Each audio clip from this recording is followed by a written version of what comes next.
kindergartners. I just went into my son Griffin's room to find a book to read to you today. And the thing that you should know about Griffin is that Griffin likes trains. And actually, Griffin doesn't like trains. Griffin loves trains, and he has loved trains ever since he was 2 years old. So Griffin's book collection is full of books about the history of trains, and the types of trains, and the colors of trains, and the sizes of trains. But I went ahead and picked out my very favorite book about trains, and it's called Smoky by Bill Peet. It's a fun book to read because there are a lot of rhyming words. So listen closely and see how many you can pick out. Old Smoky, for many long years, had worked hard, switching the freight cars around in the yard. He wheezed and he huffed and he puffed and he chugged. No matter how tired, he pulled and he tugged. Backward and forward, forward and back, and all of the time on the very same track, lining up freight cars for day after day so the big diesel engines could haul them away.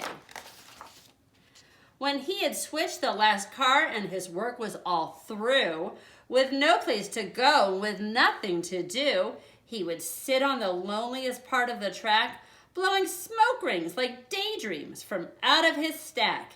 He would watch them go drifting away through the air and wish that he, too, might be going somewhere. The big diesel stopped in the yard now and then and bragged about all of the places they had been, while Smoky would listen to all the details of the fabulous trips on the silvery rails. He imagined himself at the head of a train, speeding along over mountain and plain, tearing through tunnels as black as the night, then out over trestles of dizzying height. He traveled along through his wonderful dream till it faded from sight like a big puff of steam. Then he sighed in despair. There was no place to go, with a rumbling lone line of freight cars in tow. One morning, poor Smoky just happened to hear some news that surprised him and filled him with fear. "Did you know?" a big sleeping car said with a yawn. "Old Smoky's all through. Next week he'll be gone." Then finally got sick of his dirty fat black smoke. And not only that, he's an awful slowpoke. "I think that's a shame," said a nice old caboose. "It's the junkyard for him. If he has no more use." Smoky knew of the place, for he'd passed there one day and seen the old engines all rusting away. Mighty Mo and Big Louie and Old 99 and Big Hercules of the North Central Line. They had simply worn out and had nothing to do. Their travels were over and now they were through. "Well, there's one thing," said Smoky, "that I'm going to do. I'm taking a trip, and a good long one, too." So he crept behind boxcars along a side track until he sneaked up by the train watchman's shack.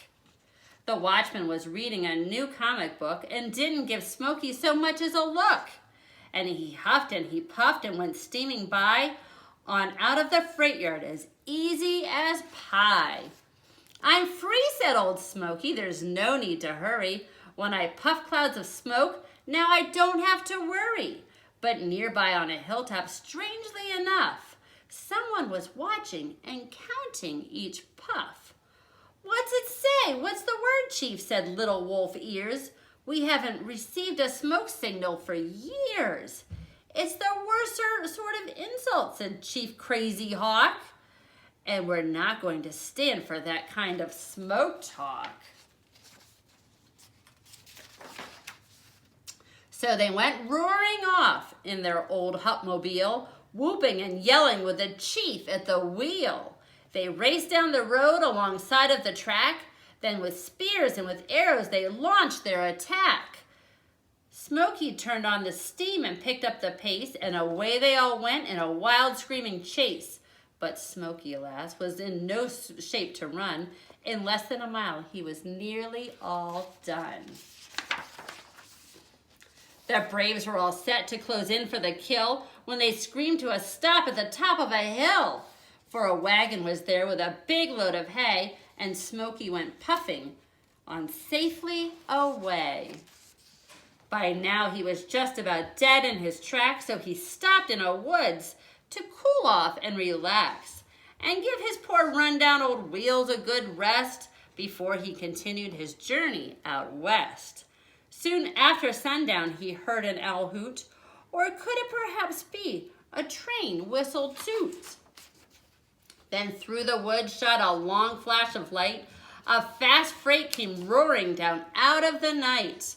Smoky took off just as fast as he could, racing at top speed away through the wood.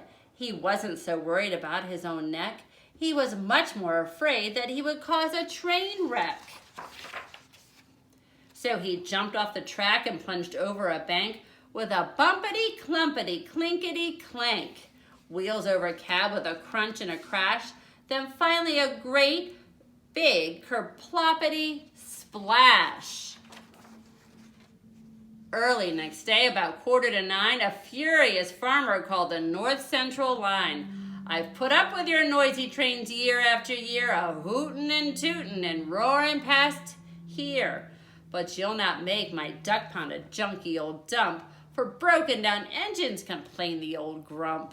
So get the thing out of here pretty quick too, or I'll call up the sheriff. That's just what I'll do.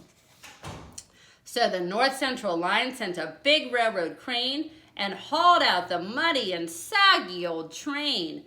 And then came a diesel to push Smoky back, and they left him to sit at the end of the track. Now he was done, for no doubt about that. His smokestack was crushed like a battered old hat. It was so out of shape that he couldn't blow rings, but strangely enough, he could blow other things. Big figure 8s and 6s and 2s, capital letters and big curly Q's. His letters were just about filled the whole sky, were seen by a teacher, Miss Adelaide Fry. She was on her way back from a summer vacation and had just left her train at the North Central Station. Amazing, she cried. Why, that's really stupendous. It's super colossal and also tremendous. That little old engine's the best I've seen yet for teaching my pupils the whole alphabet. So she went to the school board, and they soon agreed that Miss Fry's new idea was a good one indeed. And the railroad, it turned out, was happy to settle for what the old engine was worth in scrap metal. At the school, they put Smoky outside in the yard where the children got busy and worked extra hard. They scraped off the rust, pounded out every dent except for his smokestack, and that was left bent. Then they painted him up to look better than new, bright red and deep yellow and robin's egg blue. Smoky learned all of the letters, and not only that, he spelled simple words such as mother and cat. Oh, he sometimes forgets to cross all of his T's, and a few of the letters get lost in the breeze. But the children are learning much faster and better as they watch with delight every big Smoky letter. They come to the school bright and early each day. Then when classes are over, they all want to stay. This new teaching system the children love so, it's called choo-choo training. Now, wouldn't you know? Wasn't that a fun book? I should tell Miss Melinda about Smoky the train, because maybe she'll want to use it to teach some of her kindergartners next year. How about that? Have a great day, kindergartners. Bye-bye.